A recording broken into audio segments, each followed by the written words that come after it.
Hello ladies and gentlemen, and welcome back to Sunless Skies. We are now dead. Not dead in the same way, in the way that we are actually dead, but we'd been declared dead in the Blue Kingdom, which means we can go somewhere new. I vote the Forge of Souls because that is a place that intrigues me. I think we have enough fuel to get there. Hopefully we won't have to dance with any bats or various other things on the way there. As far as I know, the only Logos, or Logos, or whatever you want to call them, that will be hostile to us is the yellow one. And I'm pretty sure there is a yellow one on the way there. That's a spirit fire.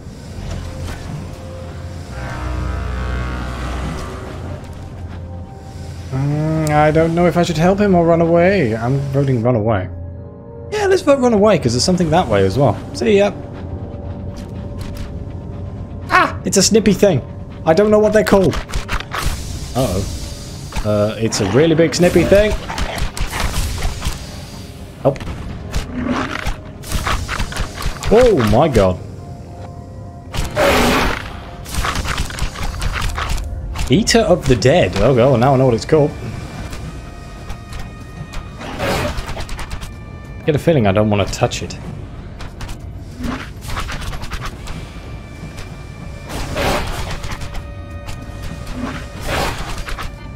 Oh, that was close.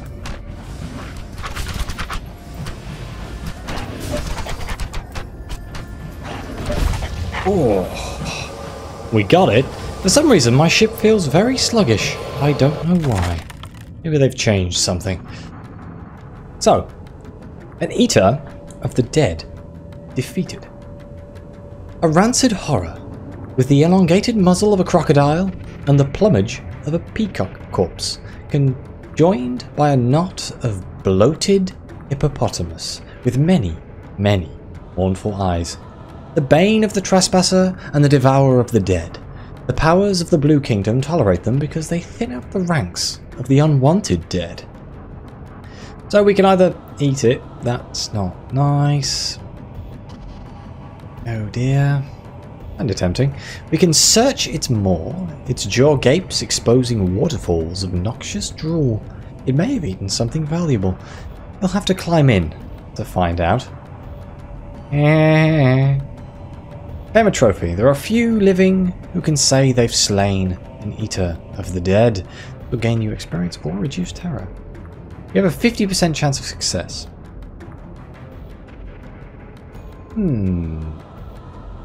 I mean, we could do with some experience. Try it. 50%. Ah, we failed. Oh well. My error reduced. Not so bad. You go out with Bonesaw and Malice. You return with a clutch of bloody feathers, brilliant as the dawn, and an oozing eyeball, black as an opal, and large as a boiler. A chorus of ragged cheers goes up. You have triumphed over something terrible and now dead. Your terror has reduced. Okay, well that wasn't so bad. I mean, I'd rather fight an Eater of the Dead than the Spirifers. I'm trying to work out why my ship feels so strange. That's not good. I'm pretty sure the yellow one might be down here. What does the Forge of Souls sell? Bit supplies and... okay, fuel and supplies. We'll be okay. Kind of worried that we'd run out of fuel, but as long as we're not in an extended combat, we should be okay. Let's just hope that we don't run into any Spirifers. To be honest, those jaw things, they die pretty quick, but I imagine they hurt like hell if they actually hit you. So, don't get hit. Does my ship feel so weird? What is going on? After all this time, it feels really sluggish. Oh well. We'll just assume it's me being strange for now. That's a Logos. Friend or foe? The blue one. Hopefully I was right. Blue ones don't mind my existence. I mean, if it did mind my existence, I'm sure it would. Whoa there. Whoa, whoa, whoa, whoa, whoa, whoa, whoa. I don't want to ram you, you stupid bastard. Get out of the way. God! Get out of the way! You're not that perfect, are you? Yeah. Bloody... Knowing my luck, I'd slam into it and it'd consider it hostile.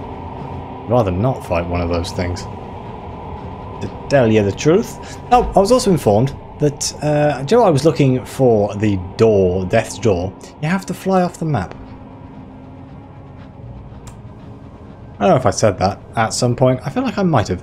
But, yeah, I kind of missed out on that one. I may go up there and have a look after we've had a look at the Forge of Souls. We basically just need to find all of the things that we can only do when we have been declared dead. The incognito princess peers at the Forge of Souls. You don't need to make anyone else. You have me. Okay.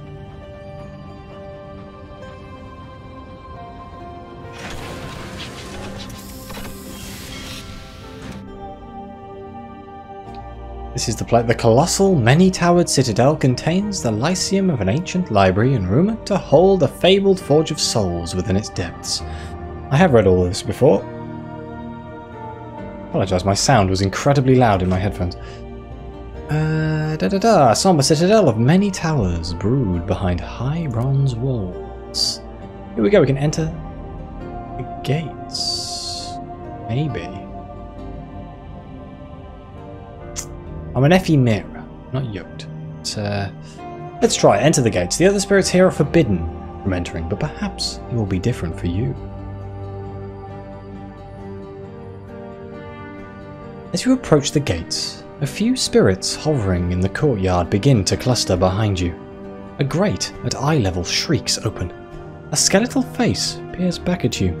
Eyeball to hollow. Gem-studded socket. You are permitted, the unworthy scribe says in a voice of molten lead. Not the rest. The lamentation has made herself more than clear. The grate slams shut with a long, grinding moan. The left gate creaks open a fraction. It is enough to slip into the dark chamber beyond, as the gate swings shut behind you. That's worrying, we're stuck. The Lyceum is a cavernous and crumbling vault. Its stone floors are covered in battered tomes and broken tablets. Creaking shelves far above you bow under the weight of disordered scrolls. A few thin rays of light filter in from holes in the towers high above. They illuminate vast stone stairs leading deeper into the Lyceum. The unworthy scribe sits at a small desk behind the gate, whispering to himself and paying no heed to you. So, compiling a poor report, incredibly useful. Get a favour with the... Oh no, what are they called? The Londoners back in the place. The embassy, there we go. Wow. The sanctum of the fabled Forge of Souls, the library of the westernmost king. There are wonders here, long forgot.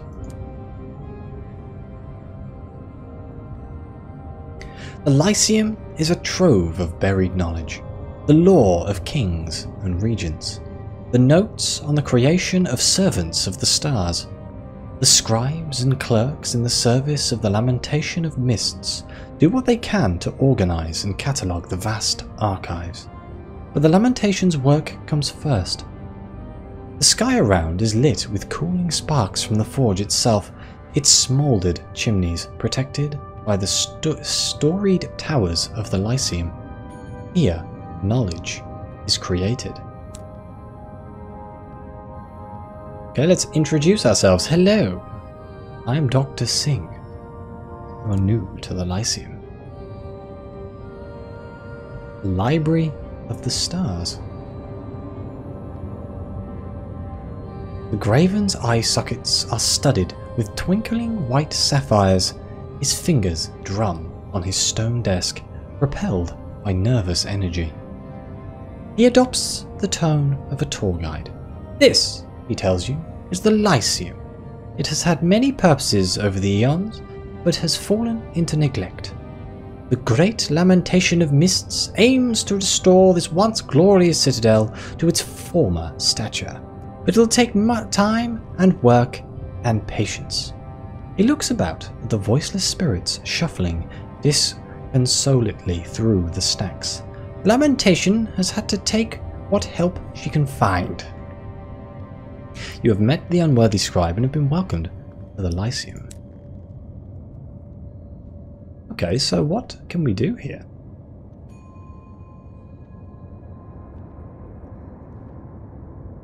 We can petition for an audience with the Lamentation of Mists. I really want to know what the Lamentation of Mists is.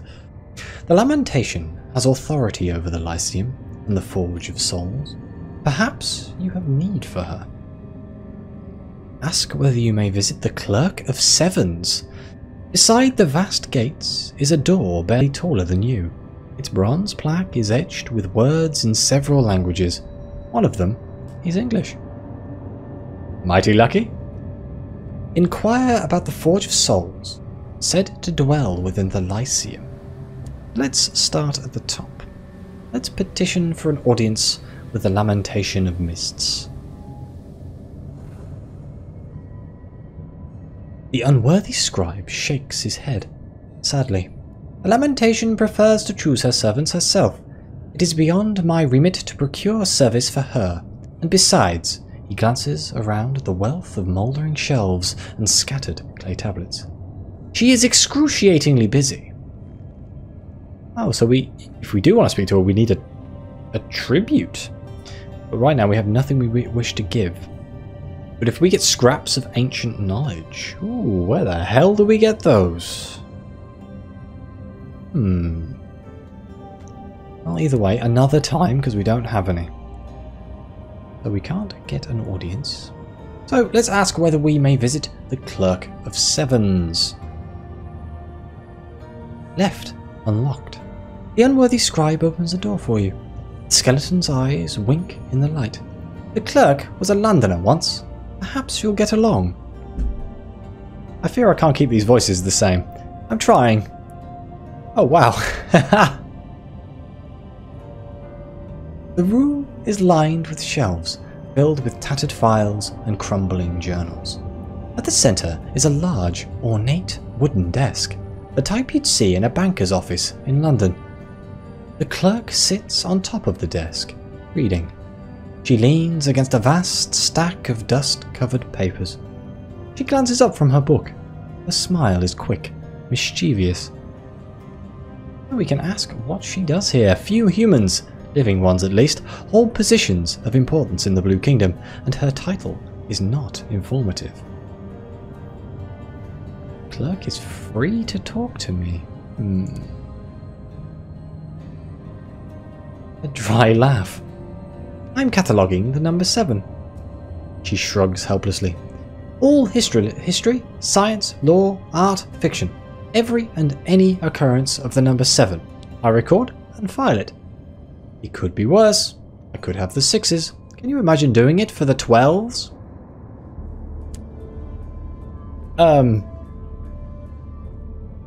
What? This woman's job? Life goal is to catalogue all of the 7s. It's brilliant. Can I help her catalogue? This seems like quite the task. Let's ask if we can assist the clerk. She wants you to help her out of the bibliographic hell. Listen, she says. I wasn't first through the avid horizon, but I was pretty close. And I made a bad deal. I didn't know much better then. We've been to the forge.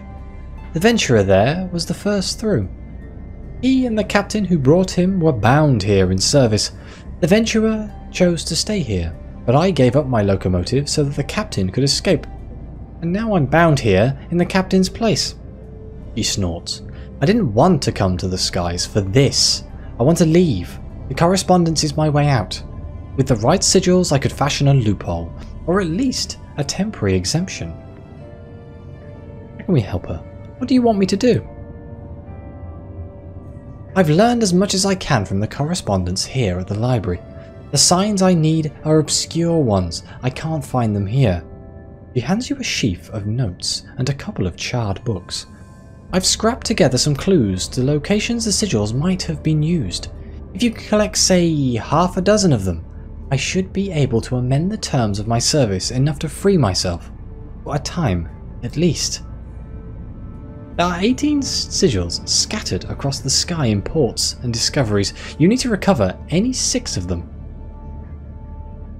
Searching for sigils. The note says lustrum. And what about the logoi? Or swallowed by the past in a place where the weft of time had frayed. What does this mean? Well, we know where lustrum is. Lustrum's the place in the Reach. As for a place that's swallowed by the past in a place where the weft of time has been frayed. Is that Albion? Because of the whole sun thing? Entirely sure. But either way, we will try and help her where we can. So let's have a look at her work. You certainly won't be interrupting. Not entirely riveting.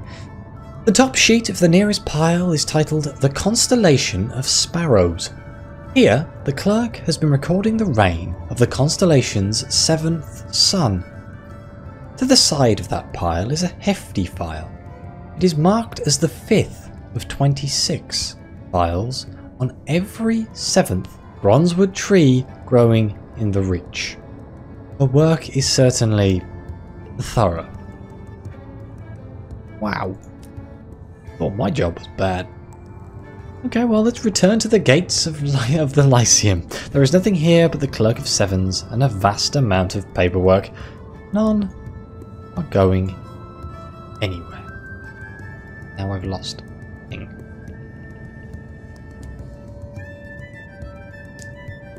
So, there's one last thing we can do. We can inquire about the Forge of Souls said to dwell within the Lyceum. You have heard that the suns used it to fashion new life. Is that true? Unlocked when you do not have rekindling the forge.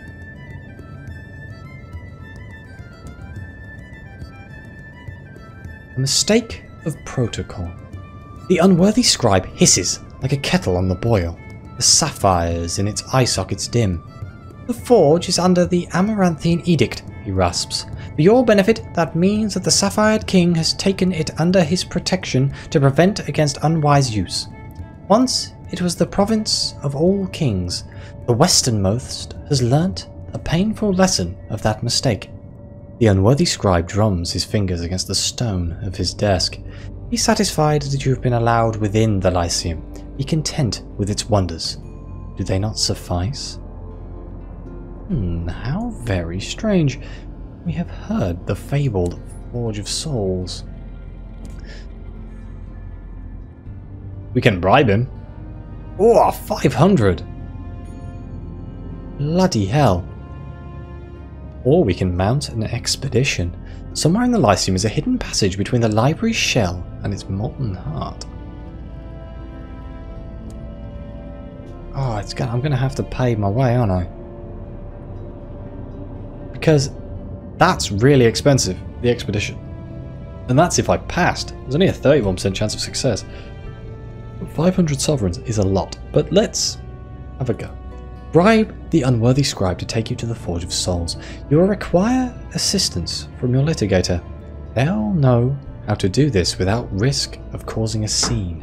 I mean, they are a litigator, that's kind of what they're for, right? To the Forge. The embittered devil grins as they approach the unworthy scribe. The scribe raises their hand. Oh no, it's fine. On you go. One scrap is enough. The embittered devil looks disappointed. The unworthy scribe drums his fingers frantically against his desk. One supposes there is only so much harm you could cause. The forge remains unkindled. This way, if you please. The unworthy scribe leads you through the Lyceum, down and deeper into its vaults. You pass unlit furnaces and empty vats. The hollowed out shells of colossal towers, all shrouded with a thick carpet of gem-inflected dust. The scribe tells you that once all of the Lyceum was the forge, or rather the Lyceum was a small part of the forge. But this, he tells you, leading you up a dizzying stone stair, was its heart. So we've located the Forge of Souls in the heart of the Lyceum. It was very bloody expensive. The forge comprises the colossus of stone towers at the heart of the Lyceum, huddled together as though frightened. A single gate permits entry into the innermost sanctum. The ground is carpeted in knee-high drifts of scintillant, chromatic dust. At the base of the forge there is a lone figure, the first venturer, guardian of the Forge of Souls, now sifting through the dust. Speak to the man of the forge's base. He guards the forge his own way. As long as he hasn't got a pistol, I'm sure we'll get on fine. A man who spends his time tending the forge. He is covered in scars from old frostbite, acquired from travelling across the skies. When he is not working, he can be found in the courtyard between the forge and the Lyceum, sifting through the sands of dust and gemstone accrued at the forge's base. We have a few options here, but let's ask his advice on the forge. It is dormant. Might it be otherwise? Can we reawaken it? Hanging by a technicality. The venturer chews his lip thoughtfully. Owing to a technicality of procedure, I am custodian of the forge, but I am forbidden from repairing it. He picks up a handful of glass. It pours through his fingers like sand through an hourglass. The Lamentation of Mists is supposed to keep an eye on me. I am forbidden to fix the forge. You are not. If you could convince her to look the other way... There is a sparkle in his eyes. Well, so we need to petition the Lamentation of Mists. So we need to find ancient scraps. So, well, we may as well find out who he is. Ask him about himself. What is he doing here? A debt, a promise, an obligation. The man smiles, creasing his aged face. He introduces himself and seems genuinely curious about your own reasons for being here. He tells you that he journeyed here long ago, before Her Majesty opened the door to the heavens. He and a bold Z-captain slipped through it, and had the skies to themselves. Now he looks after the forge. He has, he mentions, made a promise to a friend long gone. Let's share a story. 3 sky stories. Wow, this is quite the exchange.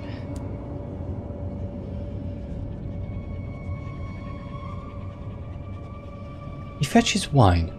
Greyfield's famous mushroom wine. From the Neath. Not many bottles left, he confesses. I must be careful. I promise to save the last. He fills your cup and his, and asks about your adventures, and the long road that brought you to the Blue Kingdom. At last, you angle the conversation towards himself. Ah, he says. I was the first through the horizon, not the Parsifal. I was. He opened the gate and sailed through. I wasn't alone, as I am now, he smiles. My apologies, as I have been until now.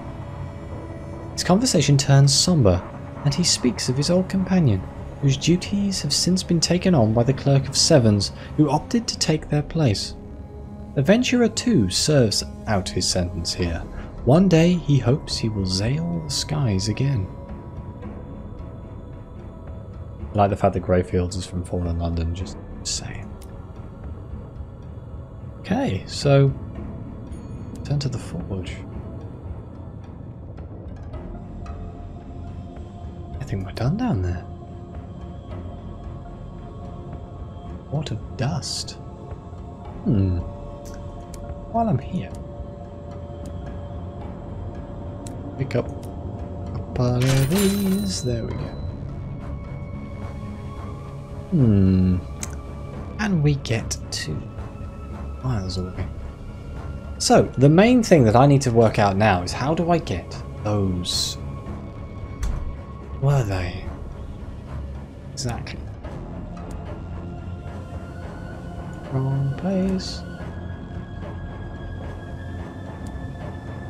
Into the Lyceum, yes. Welcome back. Is that new? Is that new text? Did I just skip past new text? God damn it. Petition. We need 3 scraps of ancient knowledge. I have 0 scraps of ancient knowledge, and I have never seen scraps of ancient knowledge. So... Any ideas, anybody? Could it... My only theory... Oh, yeah, all the wrong buttons. My only theory is...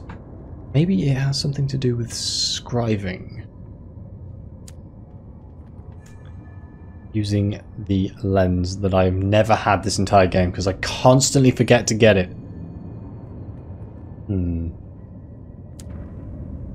So, where else is there to go? Even though we are right near the end of the episode, so I may end it soon. But there's the Stone-Faced Court. We spent a little bit of time there. There's Death's Doorstep, where we can find our own door. And then there is actually Death's Door itself.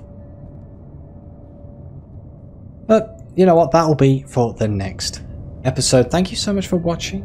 Please like and subscribe. Your comments are greatly appreciated too. All the support I get is lovely, and I very much like it when people talk to me, tell me things, ask how things are, ask me questions, anything. I don't mind. Just let me know. And, as always, I'll see you next time.